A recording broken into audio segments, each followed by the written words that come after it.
Hey fam, welcome or welcome back. Tisha here, back for another chapter reading of section 132, A Child Bride Forced into Polygamy by Helga Zeiner. Do me a favor, hit that like button as we jump into chapter 30. Daisy was in a real hurry to get out of the Kootenays. She did stop once, for Richards desperately needed coffee fix, but her nervousness reflected on him, and he quickly dashed into the gas station to reappear after less than a minute with a large plastic cup in his hands. En route, they stopped at McDonald's drive-through in Ozoyos, Osoyoos, where he could get more coffee. Can y'all feed the kids in the bag? Y'all keep talking about coffee. Get the kids some food. The two kids on the back seat looked so undernourished that Richard wanted to order two Big Mac meals for each of them, but Daisy stopped him. Junk food was completely foreign to them. One would have to ease them gently into it or they would be sick. Oh, that's a good point. They couldn't get him a salad? Okay. She only allowed him to get one serving of a hamburger and fries each. When the order was ready, they drove to the parking area, stopped there, and she handed them their meals. They ate like pigs. That's normal in the beginning, Daisy whispered to Richard after he shot her a reproachful look. Adam told me it takes some time. They didn't say thanks either. In fact, they had not spoken one word since Richard had found them on the back seat. Daisy got rid of the empty McDonald's bags and they were on their way again. By now, he had recovered enough from his New Year's Eve hangover to take over the steering wheel. He turned back on the highway direction, Vancouver feeling rejuvenated and ready to talk. As he didn't want to discuss the boys' lack of good manners right in front of them, he changed the subject to a more interesting topic, something he was dying to know and had not asked because he pretended to sleep while Daisy had been driving. So, this Adam of yours, how did you meet him? Through my research. A large truck was racing in front of them like a freight train on wheels. Richard had to wait until they reached a steady incline leading to the plateau before he could overtake it. Go on. Daisy checked on the boys. The food must have made them tired. They are asleep now, thank God. The poor things, what they had to go through today. Daisy moved a bit closer and lowered her voice to make sure they would not hear her. Basically, it's all your fault. You made me angry when you refused to find out more about our neighbor Jake. You said it's none of your business and that I only imagined things and would be on my own with my concerns. So I wanted to prove to you that something very fishy was going on there and started to research the Bountiful compound in southern BC. I figured Jake's setup must be very similar to this Canadian epicenter of fundamentalist Mormonism, so it made sense to start gathering information about that place.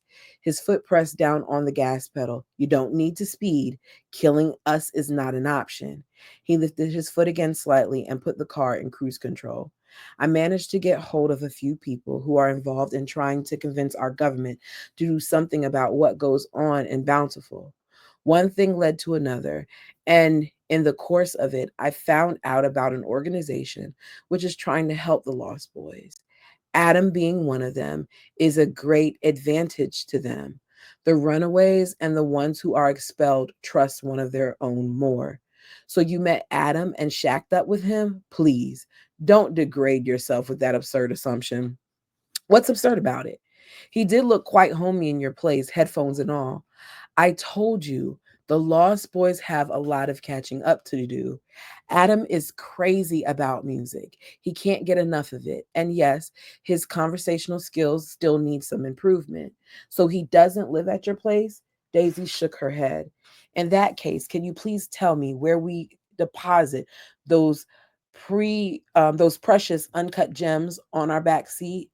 Adam is staying at an old farmhouse in Fort Langley. Great. At least that would not require him to take a huge detour. What will happen if their parents start looking for them? Aren't you worried about that aspect at all? Daisy settled back in her seat. They have no parents.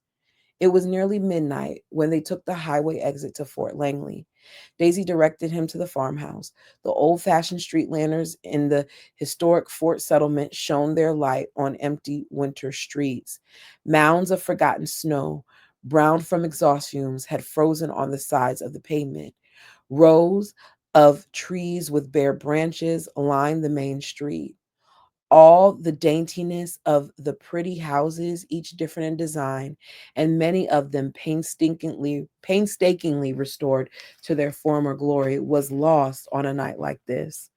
Apart from a small group of people who bundled up in the icy wind on the short way from the pub in the center of town to their car, not a soul was in sight. Richard could hear the boys stirring and briefly saw one head in the rearview mirror. Daisy talked to them, telling them they would soon arrive at their new temporary home. They drove to the outskirts of Fort Langley over the railway tracks and then quite a way more.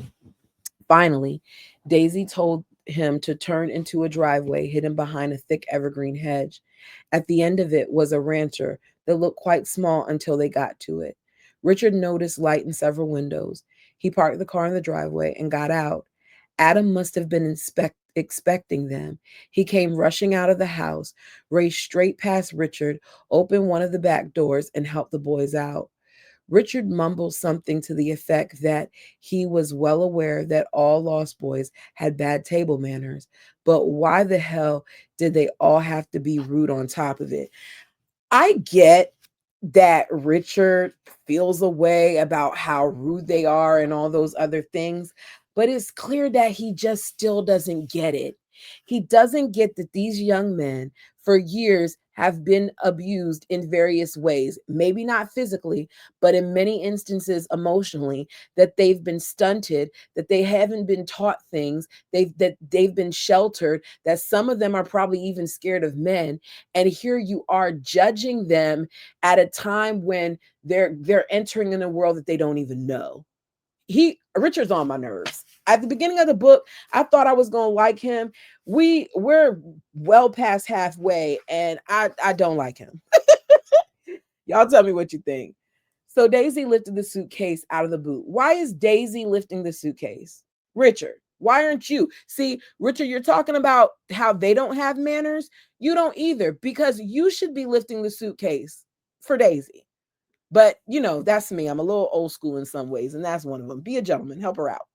So Daisy lifted a suitcase out of the boot. Two more guys came out of the house, both of them around 30, and rushed to help her, but she had been too quick for them. One of them then held out his hands to Richard and actually thanked him for coming. Sure thing, Richard grumbled and stepped back to let them do whatever was necessary so he could be on his way again. Adam disappeared into the house with the boys, and Daisy followed him with the suitcase. Please come in, offered the friendly one. No thanks, we must be on our way. Why did he still mumble? I insist. It must have been an exhausting drive. Come meet the others. He went back into the house, and if Richard didn't want to be left standing all by himself in the freezing air, he had no choice but to follow him. To get back in the car and wait for Daisy to appear was the other option, but who could say how long she would be? He decided to go in as well so he could urge Daisy to hurry and then get the hell out of this whole mess. I hope that this thing opens up his eyes. They had to pass through a large mudroom cluttered with piles of coats and hats and gloves and boots to get to the next room, which was a combination of kitchen and living room. There was a cooking stove in one corner and a wood stove in the other. A a bunch of tables, chairs, easy chairs, and sofas. None of them matching furnished the place because the light was dim and there was a lot of wood in the structure, ceiling beams, siding, floor panels. It managed to look rather cozy in its chaotic comfort. Some of the seats were occupied by residents who apparently lived in the house. All of them were male, mostly young ones, well below their 20s. Daisy was the only woman. The friendly one came up to Richard with a Bible in his hand. I'm Ted, one of the handlers of this brood of fine young men. He introduced himself. He pointed to the other grown up in the room, apart from Daisy and Richard. And this is David. He owns the house and has graciously consented to let us occupy it for a while. Would you like a drink? Ted held out a bottle toward Richard. It was soda pop. I'm sorry, I can't offer you beer or a glass of wine as we have strict no alcohol rules here. You understand? That has to do with the fact that for some, it becomes an addiction, which shows how far they're going to try to make sure that these boys are, going down the right path. Richard understood all right. The way Ted spoke made a few facts of life pretty clear to him. Ted and David, the loving couple who boarded young boys out of the goodness of their heart. Come on, Daisy, he thought, grow up. He had to get out of there. I love one, Daisy said, grabbed the bottle from Ted and sank into one of the bean bags close by. It made a rude sound, but she did not care and stretched her legs with a big yawn. Come on, boss, sit down and relax. Nobody is waiting for you at home. Adam came back, minus the two new boys. I showed them where they can sleep tonight. Some of the other boys are already talking with them. He sat down on the floor next to Daisy like a puppy dog. A miracle. Richard couldn't help himself. Adam can speak? Daisy didn't react to his sarcasm. She took a sip and then handed the bottle to her Adam doggy. Richard, you are trash, man. The familiarity of the gesture pissed Richard off no end. Adam put the bottle on the floor without drinking and looked up. It was quite a feat to look up at Richard and make him feel insignificant at the same time. Thanks for bringing the boys to us. I know you didn't really want to. You're a damn right I didn't. It's kidnapping, goddammit. Please don't use swear words around here, David said. We tried to avoid anything that might offend the boys. By now, most of the kids had disappeared. Richard guessed they were checking out the new arrivals, with only a small group huddled over a board game on the other side of the big room. Really now, do you? Richard asked, hoping the right amount of sarcasm in his voice would tell them that he was on to them. Daisy smiled up at him. Sit down, you fool, she ordered. Her next comment was directed at Ted.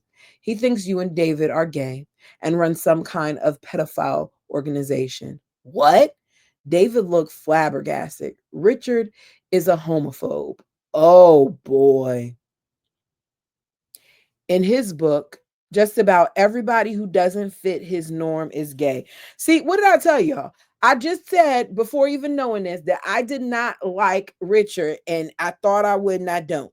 And here it's adding to the I don't like Richard thing. I am not, Richard objected. I mean homophobic. Yes, you are, Daisy answered very gently.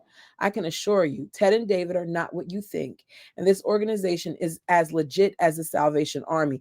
He should know that Daisy took her time to look in this, with Daisy being the type of person she is and as thorough as she is. But here Richard is, yet again, showing how silly and foolish and dumb he is. Let me continue. So stop being such a blockhead and relax. Do you really think I would be involved if it wasn't anything but? She had a valid point there. Nobody messed with Daisy. She was not the type to be deceived by anybody. Exactly. Richard sat down, feeling mortified. Could I have one of those delicious sodas now? Was his peace offering to Ted. They chatted for a while about the drive Daisy and he had and the weather that was to come until Richard, who was still hoping to get out of there as soon as possible without offending the host, made a bad mistake. He asked what would happen with the two boys from now on. Immediately, David launched into a lengthy explanation about the difficulties such kids face when integrating themselves into society. The organization needs to hide them from the authorities until they are old enough to be allowed to make their own decisions.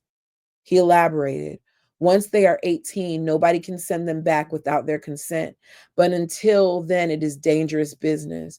No matter how strongly they object, they have to be delivered back to the compound of their sect once they are caught by police. That is so ridiculous because this is true. Now, I hope they change this, but I know that I've seen some stuff where it says this is true. Some of the boys in our care have run away from our shelter because they don't understand the need for all this secrecy. Understandably, they are so greedy for their new life that they can't wait for it to start. As much as we try to stay in the background, I fear police know about our organization already. We do harbor the lost boys outside of the law. That's why none of the boys should know the exact location of where they are kept. But it's only a matter of time until authorities find out more about us here, David said.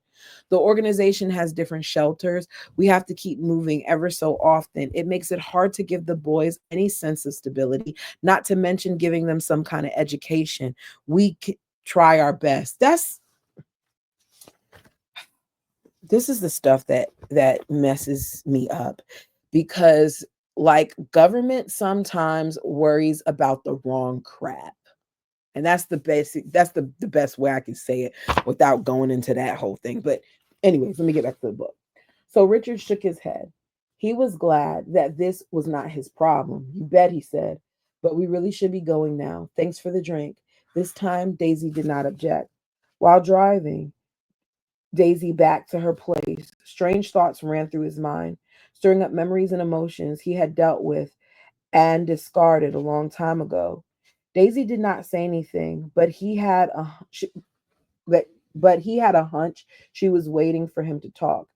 After 10 minutes of silently mulling over fragments of his messed up youth and wondering why they muscled themselves back into his consciousness again, he gave up.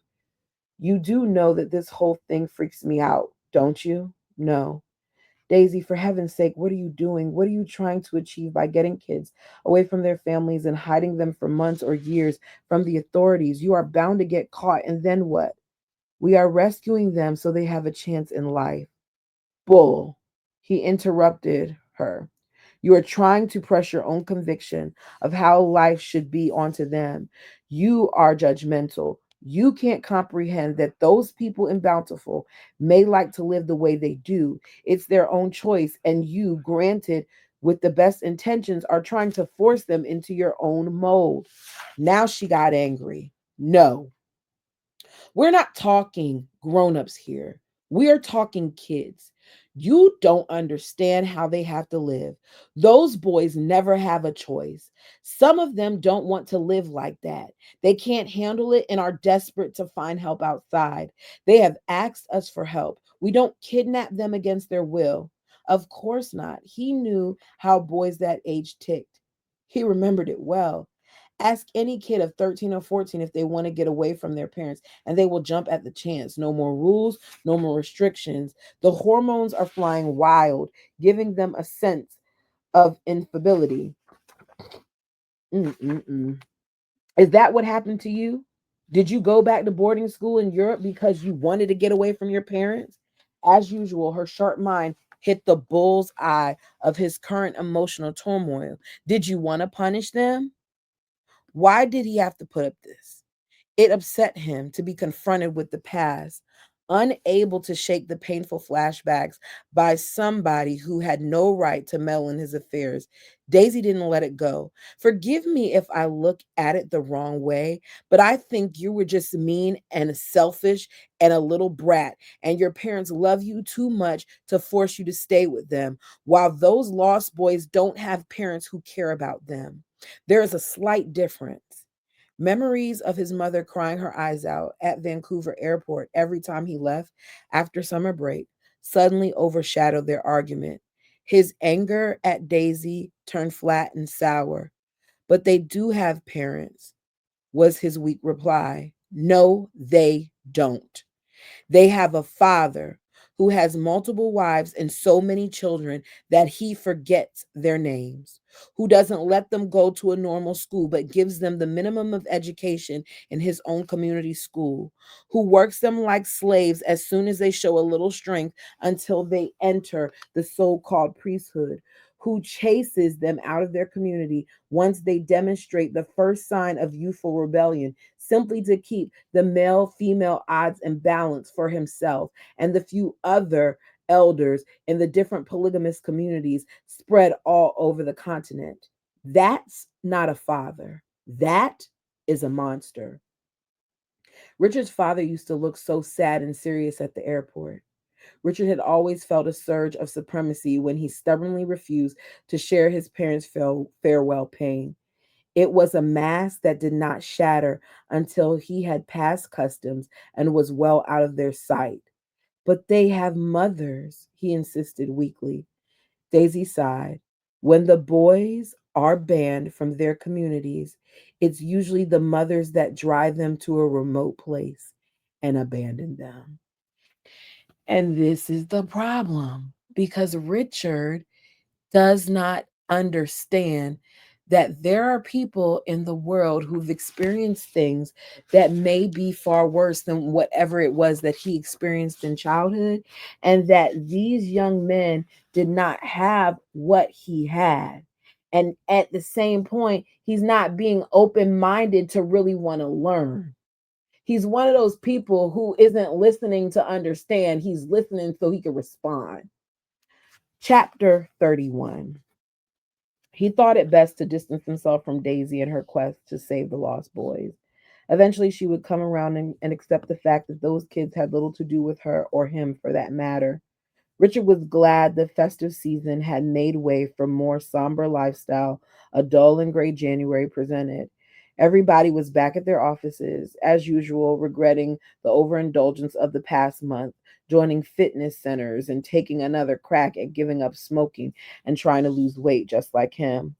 With the complication of their big project still on hold, with the completion of their big project still on hold and no other real project to work on, he had more time on his hands than he bargained for.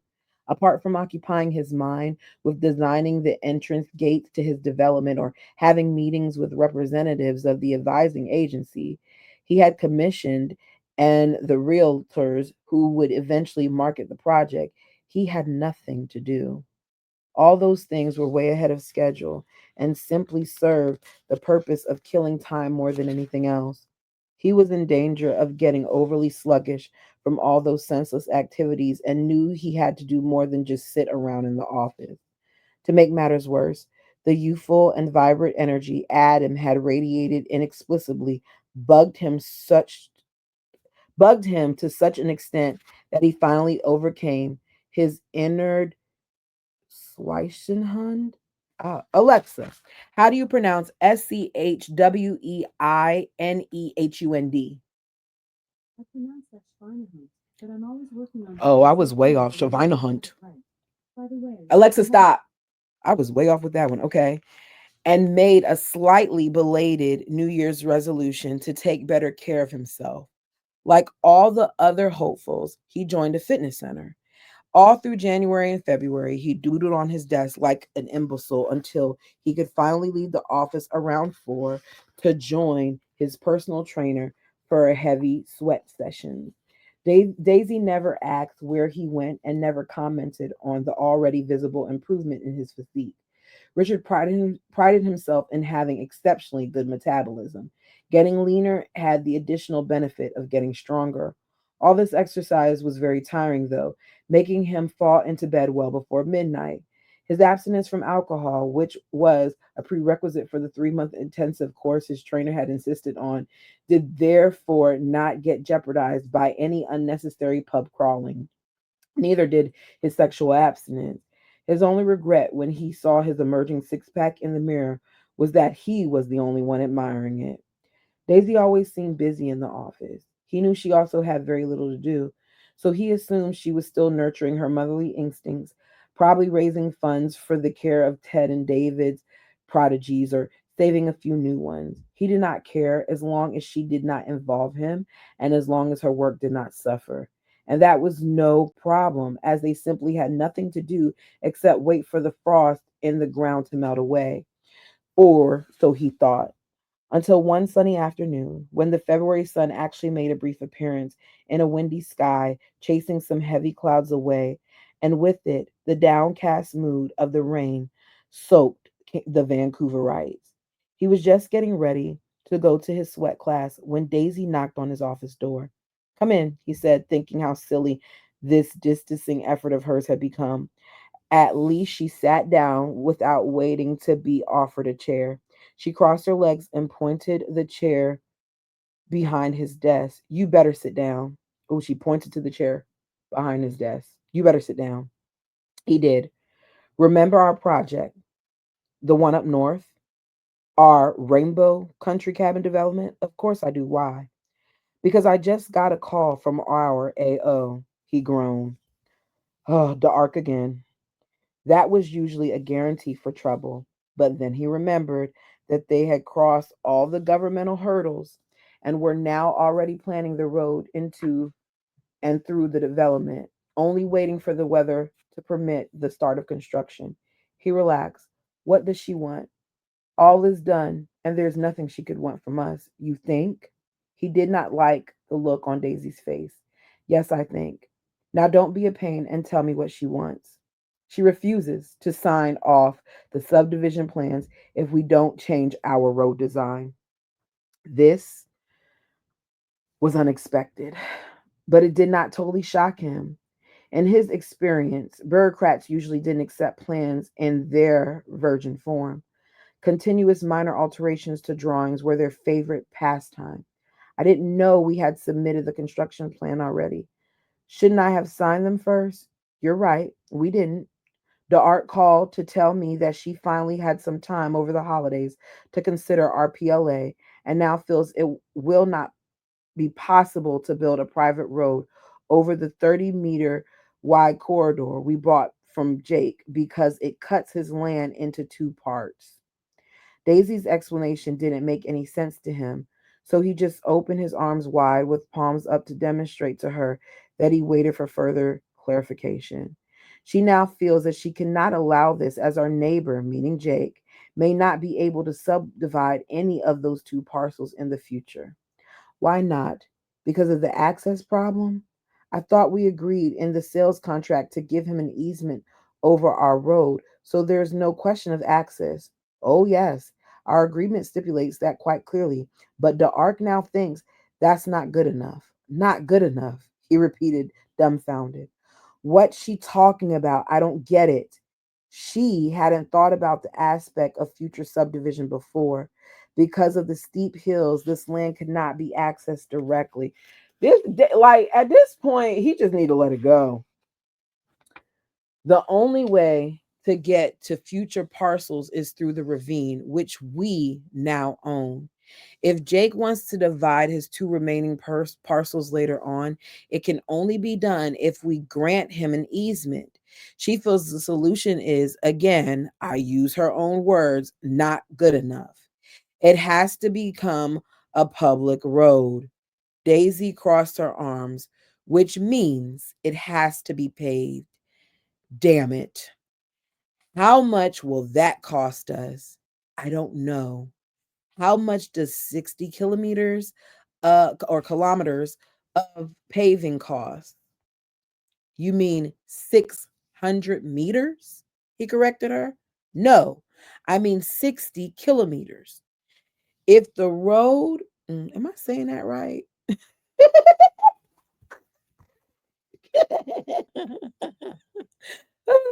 No, I mean 60 kilometers. If the road leading to our development becomes public, no matter how short this part may be, we have to pave it. There are your 600 meters. But we also have to pave the whole distance to the next paved road. And that, as you well know, is approximately 60 kilometers. What are we doing? What are we doing? Give or take a few clicks. That's how far the highway is away from our development. He nearly fell off his chair. The reason why he had opted for a private road was exactly because of this particular legal requirement the provincial government insisted on nowadays. Any public road needed for a new development had to be paved. They could not afford to pave the whole distance, it would make the lots unsellable. Way too expensive for the market they targeted, or any other market for that matter. If their AO insisted on this madness, they would go under. He was beginning to hyperventilate. She's not serious. Daisy stared at him. She can't be serious. This is not something she can hit us with now. We've already got the PLA. We ran it by her before we bought the land from Jake, didn't we? Yeah. But she said she hadn't realized that we are only buying 3 acres, which effectively cut the land in half rather than the whole parcel who runs the road. She shouldn't be able to do that. Like, come on now. This is too much. Who cares? She agreed to it. She can't change her mind now. We bought the part we needed. We own it. It's ours. And it cost me a shitload of money. His anger level was rising, but was not quite up to pre training times. There was something to be said for mental and emotional leverage through physical exercise. Has she gone completely nuts? Yes, and yes. Yes, that's why we bought it, but it's not enough for her. Unfortunately, the law says it's up to the interpretation of the AO as to how she wants to handle this matter. And yes, she can be damned. Mm. Excuse me. And yes, she can demand it. Look at me, just being ready to curse. So she can demand it. And another yes, you have not asked yet. Yes, it means we are dead. He deflated. Daisy's honesty poked a hole into his composure. All air flowed out of him, leaving him drained of all energy. He sagged in his chair like an empty balloon. We're dead. Yep. They stared at each other. This could not be. There had to be an answer. Going to court? No. That would only be an additional expense, one he could not afford anymore. And in any case, it would not alter the outcome. It was all up to the AO. No court in Canada would help him there. This was a nightmare, but there had to be a solution. He could not think of one. Maybe Daisy could. Can you think? He could see it in her eyes that she could not. There would have been a faint possibility to solve this crisis, but it's not an option anymore. He leaned forward in his seat. Hope. There must be hope. He was closing in on Daisy, looking at her like a bloodhound, sniffing. Hope. Tell me anyway.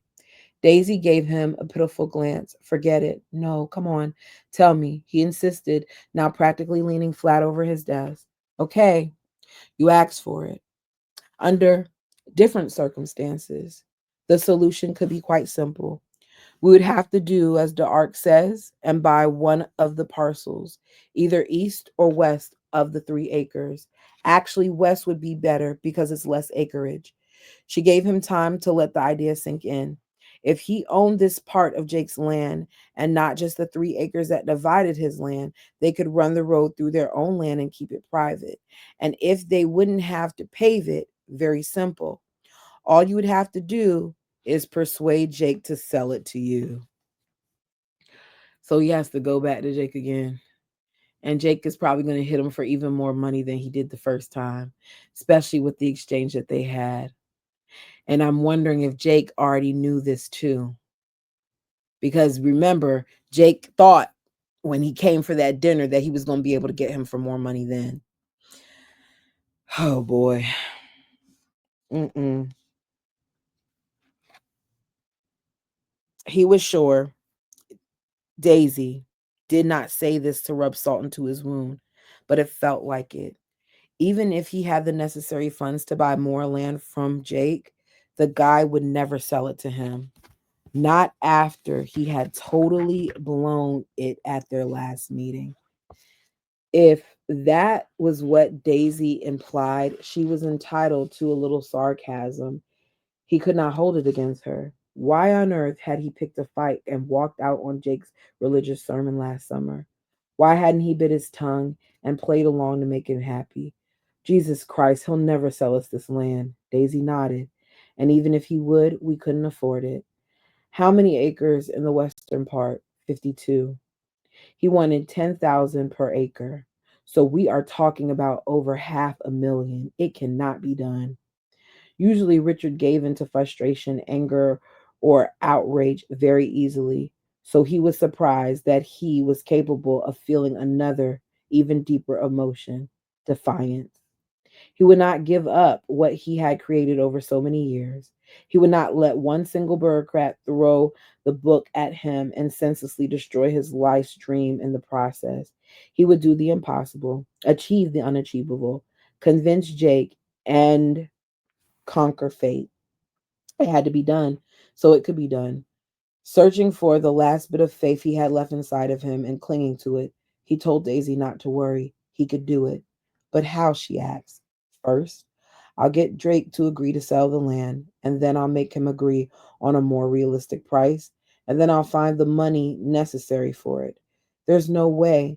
His resolve nearly disintegrated into despair when he saw the hopelessness in her expression. Of course, she did not believe him. Trust me, Jake will be delighted if I crawl back and apologize. He is one of those guys who loves to feel superior. He won't miss an opportunity to teach me a lesson. All I have to do is swallow my pride and let him see me squirm. He is not really a bad guy. He's just a bit power hungry. Daisy bit her lip, probably to stop a comment about how he was underestimating Jake again. More than 6 months after the last meeting, Jake and he would start anew, and this time he would keep Daisy's warning clearly in his mind. This time, Jake would not be able to play him. Richard knew what to expect. And that is where we're leaving it for today. You guys, what do you think about all of this? There was a lot here.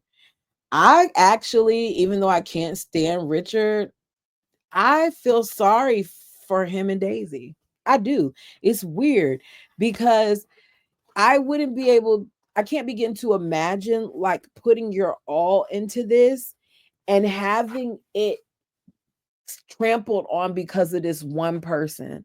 This one person has so much power. And here he is now. And who's to say he might need to run that by her first before he even does all of that, because she could come up with another reason to prevent this from happening. But you all let me know your thoughts down below. Thank you so much for joining me. Until next time, peace.